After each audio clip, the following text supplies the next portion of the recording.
1984, Nigeria was under military rule. The government had become so strict about money that people's bags were being searched at the airports after the Naira was redesigned.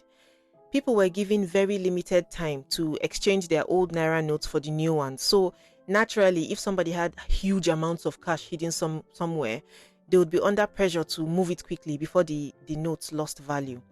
That's why airport officials and custom officers were under serious pressure. Bags were being searched carefully because the government believed that some people might try to secretly move large amounts of money around. Now, this story goes that 53 suitcases arrived at Lagos airport. Airport staff wanted to search the luggage as usual. They were searching everybody's bags. But then Major Mustafa Jokolo, Buhari's aide de camp at that time, reportedly showed up with soldiers and told them not to search the bags and to let the bags pass. That immediately raised questions. One version of the story says that the suitcases belonged to Jokolo's father, the emir of Gwandu. Another version says that the luggage was connected to Ambassador Tahir Waziri and his family returning from abroad. Both men were closely tied to the military government at that time.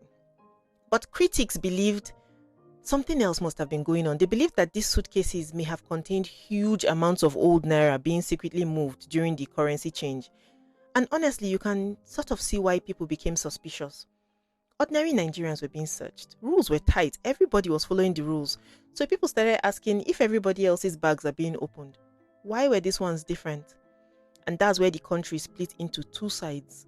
One side believed that the whole thing was just political exaggeration. To them, this was just family luggage, diplomatic travel, VIP treatment, and everybody was turning it into a scandal. After all, nobody has publicly shown proof that there was money inside the suitcases. But the other side believed that something suspicious had happened. They believed that military influence had been used to bypass the rules during this currency exchange. And because no proper public explanation ever fully settled the matter, the rumors only grew bigger and bigger over time. One of the names that became heavily connected to the story was Atiku Abubakar. Back then, he was working in customs at the Lagos airport. Years later, Atiku claimed that he checked the official customs records and discovered that officers had been told to stand down while the luggage passed through. But Buhari pushed back against this scandal later. He insisted that the luggage was connected to the family of Ambassador Tahir Waziri and the Emir of Gwandu, returning from abroad, not some secret smuggling operation. In later interviews, Buhari even told the reporter, "Go and ask Atiku Abubakar for details," because according to him, he was not personally present at the airport.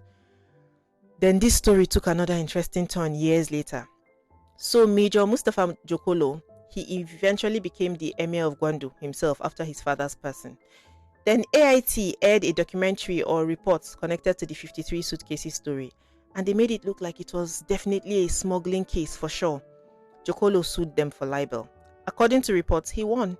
They reached a settlement, which is important because it shows how disputed this entire story became. Until today, nobody really knows what was inside those suitcases. Some people believed it was just family luggage that turned into political gossip. Others believe it must have been money. Depends on who you ask. Thank you so much for watching this video. If you enjoy stories like this, please don't forget to follow me on all my social media. I tell these stories all the time. Also, I have a second page. If you're watching this on Instagram or TikTok, I have two pages on there. True Heroes with Rennie. So in case you don't see a video from me in a few days, there are videos there. I post there and here as well. So thank you.